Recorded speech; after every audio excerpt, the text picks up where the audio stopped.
Okay so आज जो है ना टॉपिक जो हमारा पढ़ने वाला है that is called as complexometric titration, या हम इसे कह सकते हैं कि कॉम्प्लेक्सोमीट्रिक एनालिसिस। सो कोई भी क्वेश्चन पढ़ने से, कोई भी टॉपिक पढ़ने से पहले ये सवाल जहन में आता है कि हम इसे पढ़ क्यों रहे हैं, what is the importance of this, ठीक है, और what is the application of this. Normally जब हम टाइट्रेशन करते हैं या एनालिसिस कोई भी करते हैं, ठीक है, उस एनालिसिस में तीन तरह की चीज़ें हम आइडेंटिफाई करने की कोशिश करते हैं जो आपने ऑलरेडी पढ़ी है। स्पेशली एनालिसिस कौन सा, जो टाइट्रेशन का एनालिसिस है, टाइट्रेशन के थ्रू हम किसी भी चीज़ का एनालिसिस करते हैं, वो तीन तरह का होता है। एक हम बात करते हैं acid based type of titration. Acid based titration का मेन मकसद ये होता है कि हम ये फाइंड आउट करते हैं कि concentration of acid find out करने की कोशिश करते हैं इन एनी सॉल्यूशन, राइट, और concentration of base find out करने की कोशिश करते हैं, ठीक है। Concentration of acid find out करने की कोशिश करते हैं या concentration of base in any solution, कोई भी सॉल्यूशन है उसमें कंसंट्रेशन ऑफ एसिड और बेस फाइंड आउट करने की कोशिश करते हैं। और इसकी प्रैक्टिकल एप्लीकेशन क्या है कि जितनी आपकी कोल्ड ड्रिंक्स हैं, right, most of the cold drinks और most of the food contents are acidic in nature, ठीक है। ये जो ड्रिंक्स होती हैं ज़्यादातर एसिडिक होती हैं, तो हम उसकी एसिडिटी मेंटेन करने के लिए हम एसिड बेस्ड टाइट्रेशन कर सकते हैं।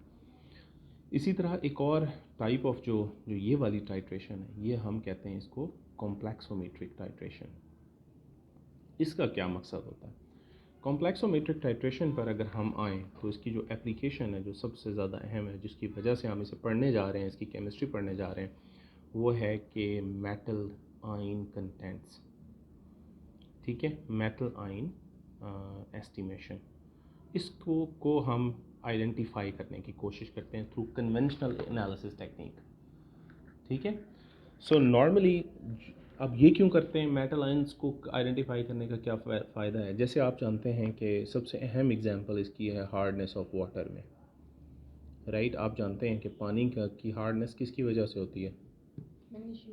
Magnesium and calcium ions, calcium ions and magnesium ions.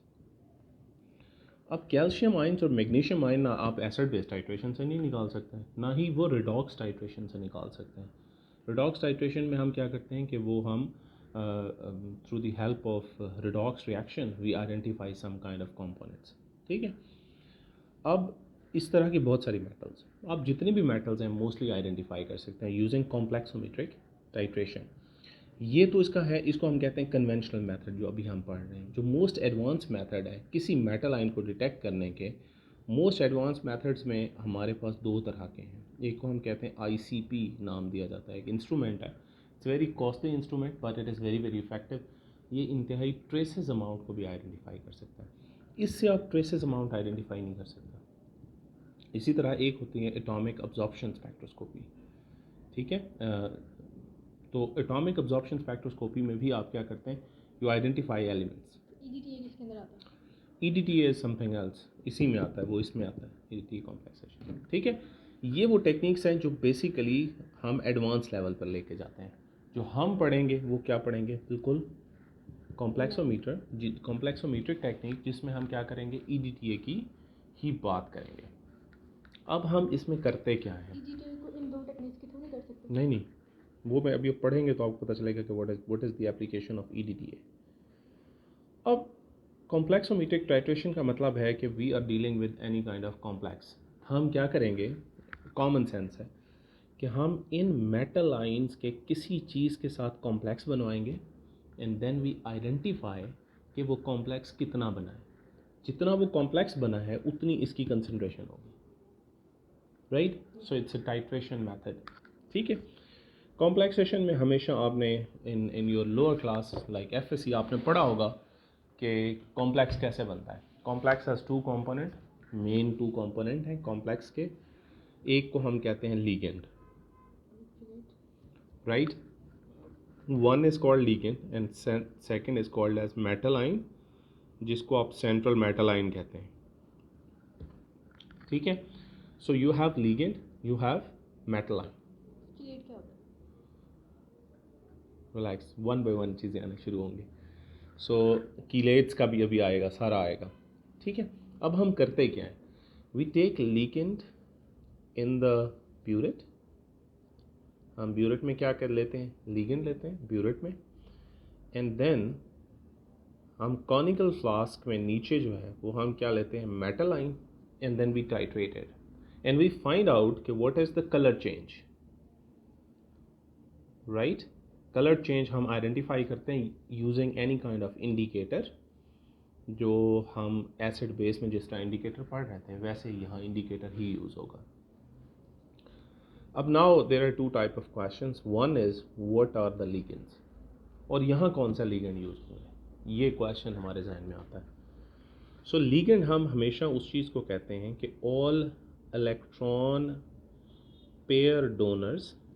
अब इलेक्ट्रॉन पेयर डोनर का मतलब ये है कि ये वो इलेक्ट्रॉन पेयर डोन करेंगे जिसको हम कहते हैं लोन पेयर.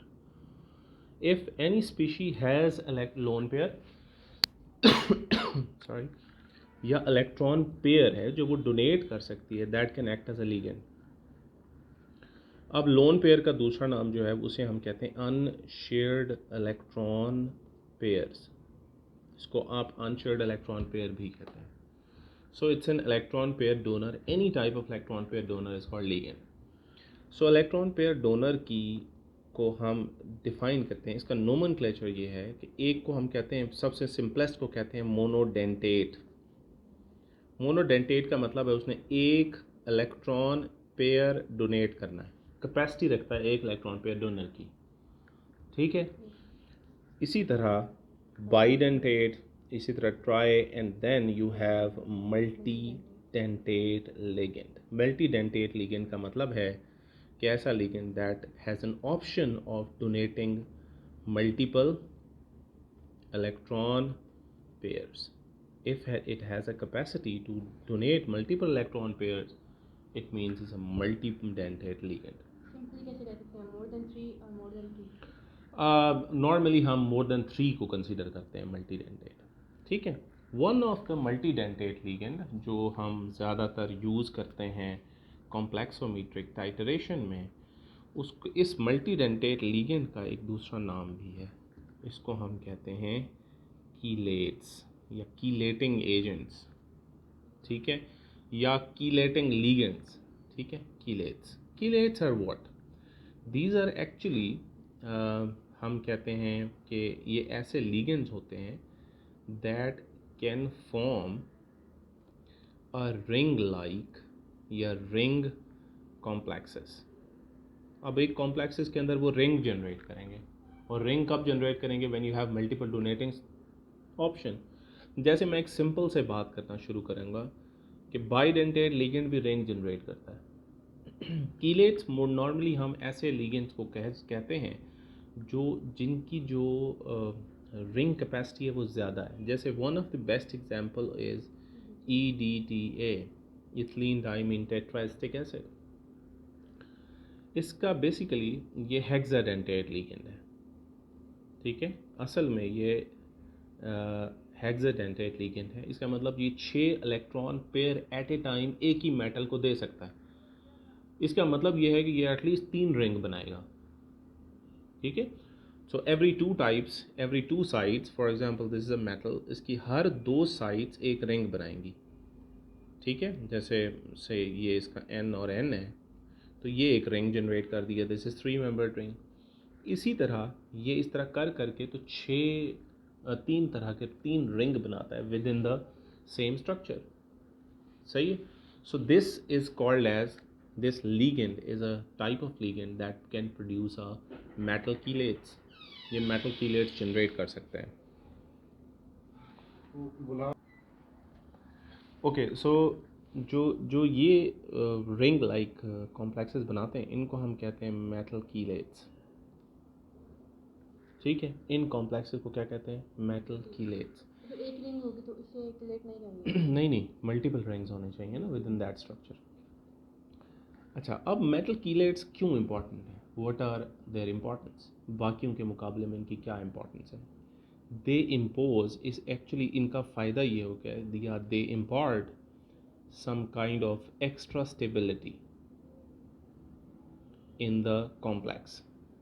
बहुत सारे कॉम्प्लेक्स ऐसे होते हैं जो बन जाते हैं बाद में ब्रेक हो जाते हैं, बट कीलेट्स जो होते हैं वो once they are form they are extra stable, right, they impart extra stability. So when they impart extra stability, इस इफ़ेक्ट को, ये जो एक्स्ट्रा स्टेबिलिटी इफ़ेक्ट है, इसको हम कहते हैं chelating effect, right. So greater the chelating effect greater the stability, सही है। और इसका मतलब अगर कोई चीज़ स्टेबल होता है उसका ईज़ ऑफ फॉर्मेशन भी ज़्यादा होता है, जल्दी बनती है, तो इसका मतलब जल्दी बनते हैं and they are stable for a long time, and this is just because of what.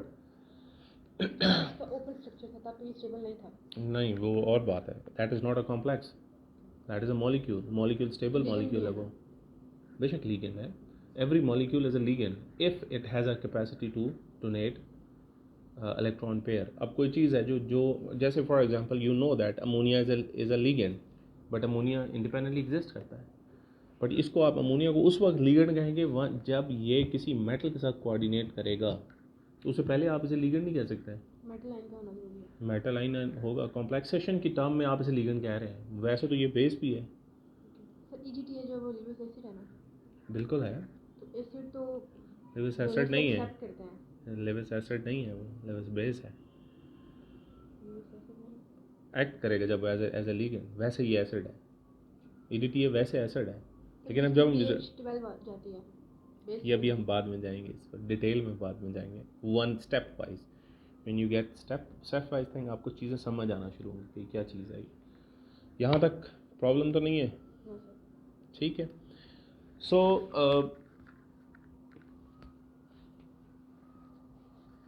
इसमें जो सबसे अहम चीज़ है, why you are using EDTA for complexation, जैसे हम इन दोनों के दरमियान कंपैरिजन करें कि देखो अमोनिया भी कॉम्प्लेक्स बनाता है एंड ईडीटीए भी कॉम्प्लेक्स बनाता है, तो कॉम्प्लेक्सोमीट्रिक टाइट्रेशन या कॉम्प्लेक्सोमीट्रिक टेक्निक में why we are using EDTA, why not ammonia. दोनों लिगेंड है, both one is monodentate other is a polydentate या मल्टीडेंटेड, लेकिन वजह यह है कि इसका प्रॉब्लम, इसका और इन दोनों के अगर हम टाइट्रेशन फाइंड आउट करें तो keep in mind it will give you a sharp and point,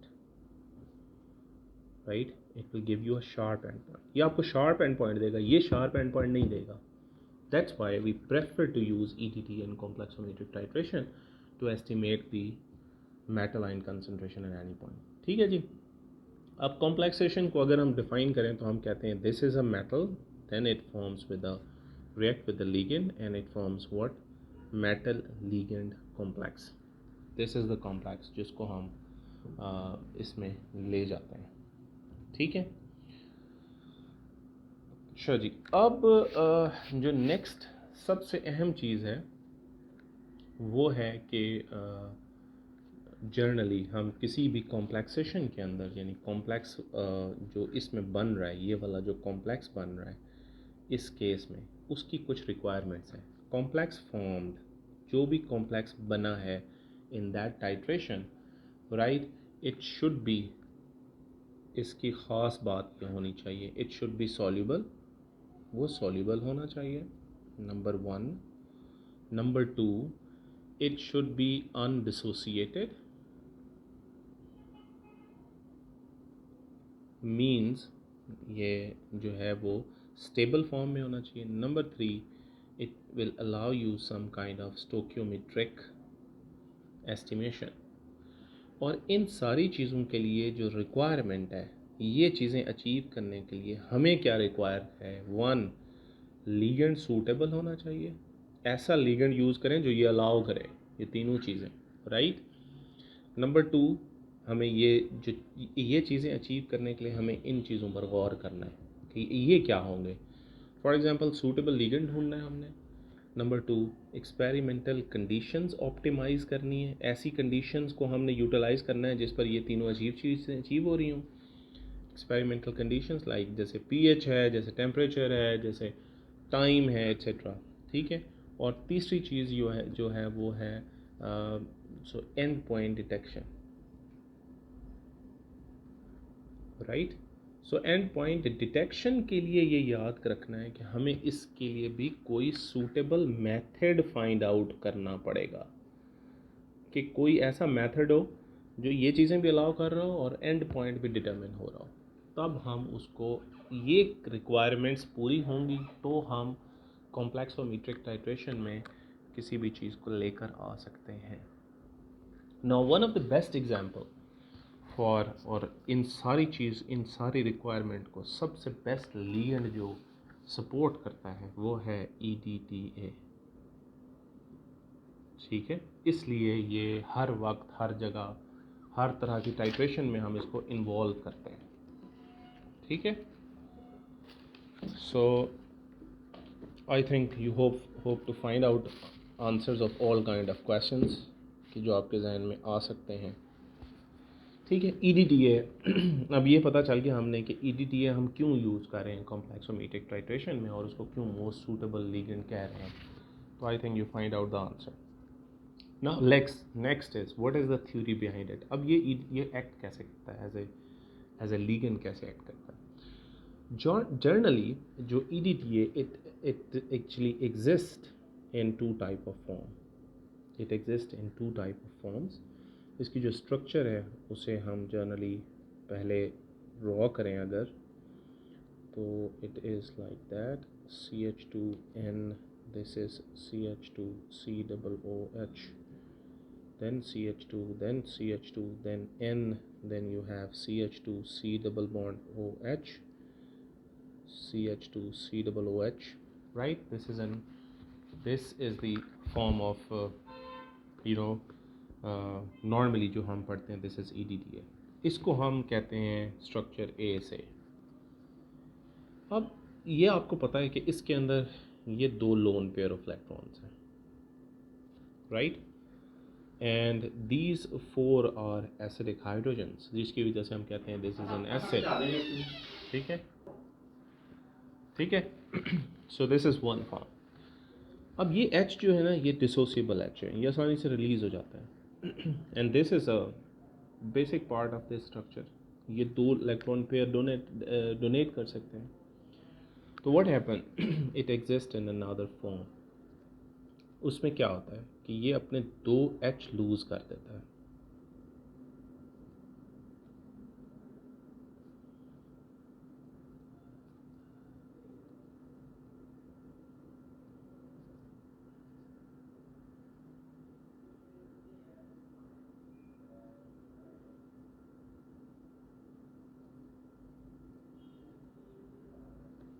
और वो 2 H जो हैं they attach with this nitrogen. Nitrogen पे कौन सा चार्ज आ गया, positive, and there are 2 negatives, 2 negative 2 positive, all are like neutral forms. But overall ये क्या होता है कि ये इस तरह की स्टेबल फॉर्म में, जिसे हम कहते हैं ज्विटराइन, आपने नाम सुना हुआ है, ज्विटराइन स्टेट में वो एग्जिस्ट करता है। In this state is B state and it is the most stable state. ये इस फॉर्म में एग्जिस्ट कर रहा है, ठीक है। और अदरवाइज ये दोनों में क्या करता रहता है, sort of flip over. Okay, ठीक है। सो हम क्या करते हैं कि ये ज्विटराइन बनता है और ये ज़्यादा स्टेबल होता है। ओके अब जो कॉम्प्लेक्स बनता है बेसिकली वो क्या है कि जब EDTA कोऑर्डिनेट करता है तो वो 6 साइडें इंगेज करता है। फॉर एग्ज़ाम्पल ये मेटल है और इसके साथ हमने क्या किया कि जब EDTA को ट्रीट करते हैं, EDTA को हम इस पूरे पार्ट को, ये जो 4 H हैं इसको हम रिप्रेजेंट कर रहे हैं, और जो बाकी पूरा स्ट्रक्चर है उसको मैं Y लिख रहा हूँ, ठीक है। So to make it simple, otherwise हम इतनी बड़ी स्ट्रक्चर लिखना इशू है। सो जब कॉम्प्लेक्स बनता है तो ये सारे जो H हैं ये रिप्लेस हो जाते हैं and you are going to get this kind of complex, जिस पर -2 आएगा और 4 H रिलीज़ हो जाएंगे वाटर में, ठीक है। पानी में आप इसका सोल्यूशन बनाएंगे। इसका मतलब ये 6 साइड से कोऑर्डिनेट कर रहा है। अब वो 6 साइड्स कौन कौन सी हैं, एक ये साइड है, एक ये साइड है, एक ये है, एक ये है, एक ये नाइट्रोजन है, एक ये नाइट्रोजन है, तो ये 6 साइड से मेटल को क्या करेगा, कोऑर्डिनेट करेगा, and you are going to get a cage like structure. और ये क्या है, it's a very very stable structure. और इसकी अगर आप रेशो देखें, स्टोकियोमेट्रिक रेशो, तो 1:1 है। ठीक है, इसका एक मॉलिक्यूल इसके एक मेटल आयन के साथ रिएक्ट करेगा।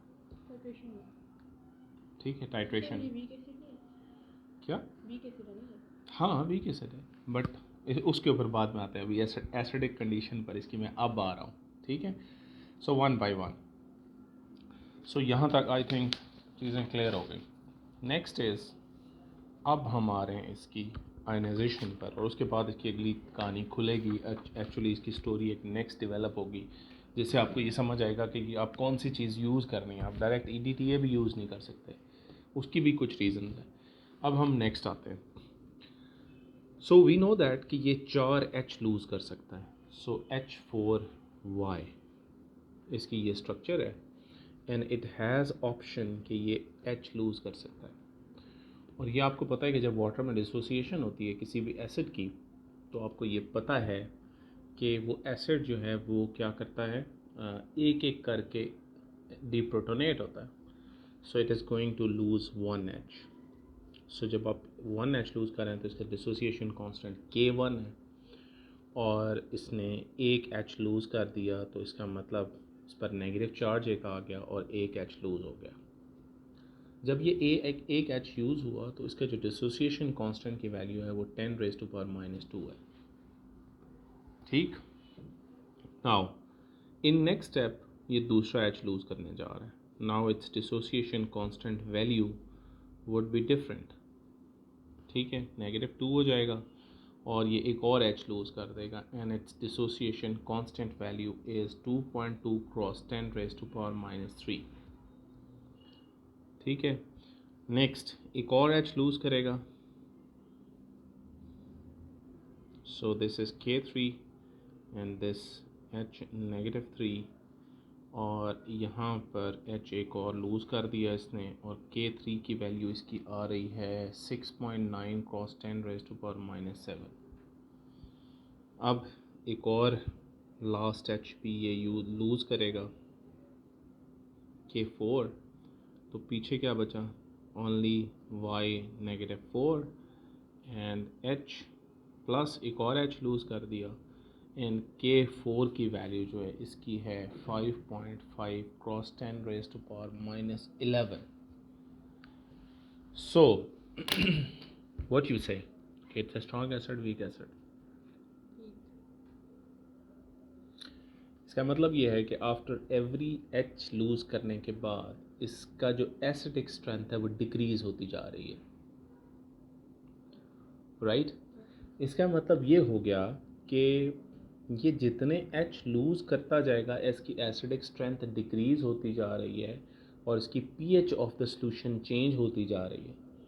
तो इसका मतलब जो इसकी कॉम्प्लेक्सेशन एबिलिटी है वो डिपेंडेंट होगी pH पर। ठीक है, if you change pH the complexation will be changed. ठीक है, सो ये pH dependent sort of complexation होगी, और ये वो मेन चीज़ होगी जिसके ऊपर हम इसकी, और इसकी स्टेबिलिटी भी pH डिपेंडेंट होगी। ठीक है, उस कॉम्प्लेक्स की स्टेबिलिटी भी, जो भी बन रहा है कॉम्प्लेक्स, उसकी स्टेबिलिटी भी pH डिपेंडेंट होगी। So everything would be pH dependent.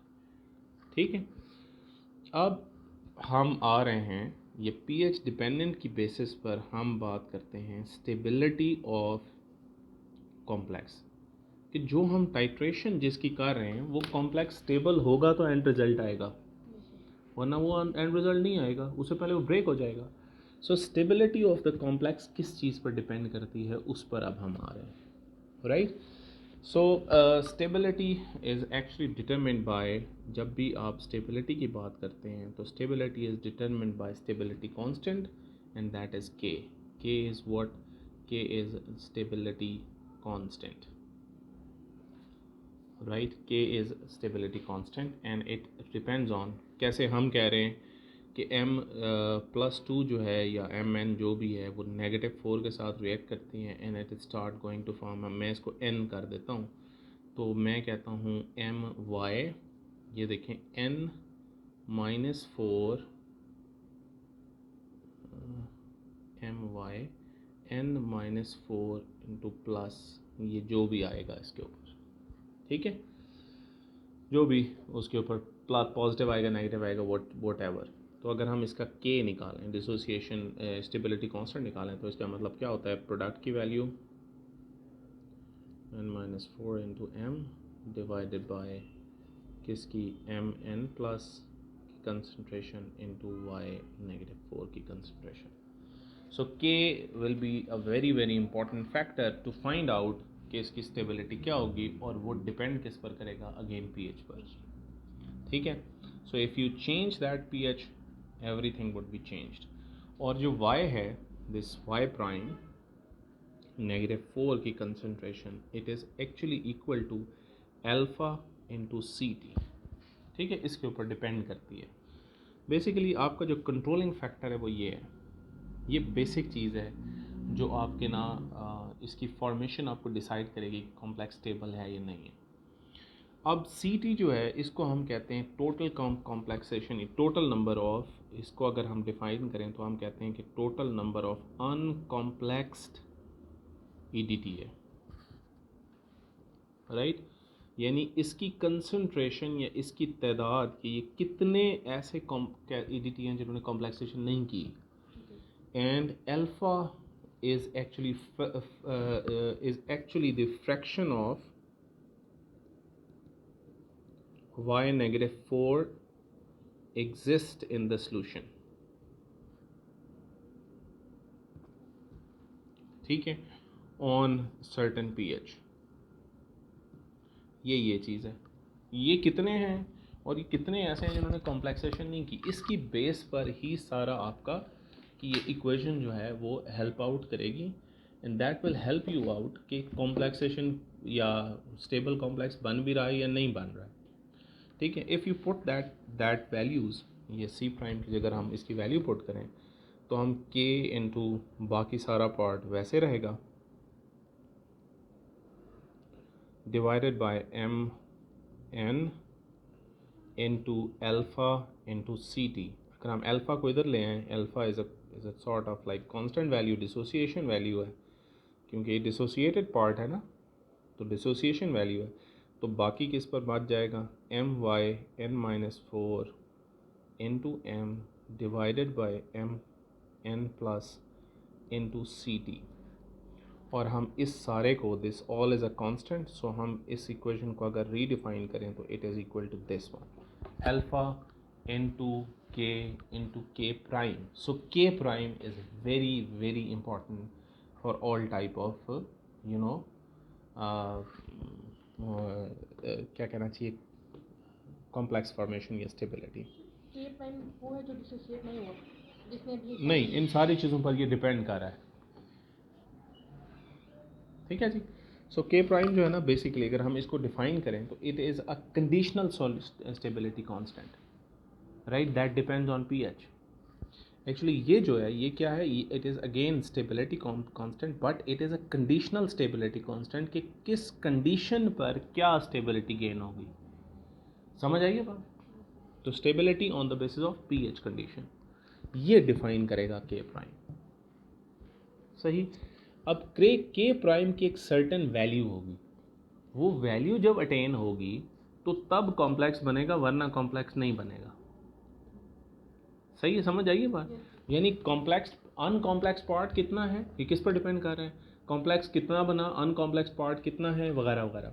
अब बेसिकली ये चीज़ है ना, जो अल्फा है, ये कॉम्प्लेक्स पार्ट जो बना उसको शो कर रहा है, और ये जो नहीं बना उसको शो कर रहा है। हाँ, सॉर्ट ऑफ आप यही तो कह सकते हैं। इसको तो हमने बाहर निकाल लिया। हाँ, क्योंकि इट्स कांस्टेंट वैल्यू, क्योंकि वाई प्राइम जितना बनेगा उतना आपकी वो आ रही है ना, डिसोसिएशन आ रही है ना, डिसोसिएशन कांस्टेंट है एक सॉर्ट ऑफ ये। अब जो चीज़ है ना, देखो, अगर आप अब इसका मतलब एक के प्राइम की वैल्यू अगर आप निकालना चाहते हो तो के प्राइम की वैल्यू डोमिनेट कर रही होगी कि ये कॉम्प्लेक्स बना या नहीं बना। आए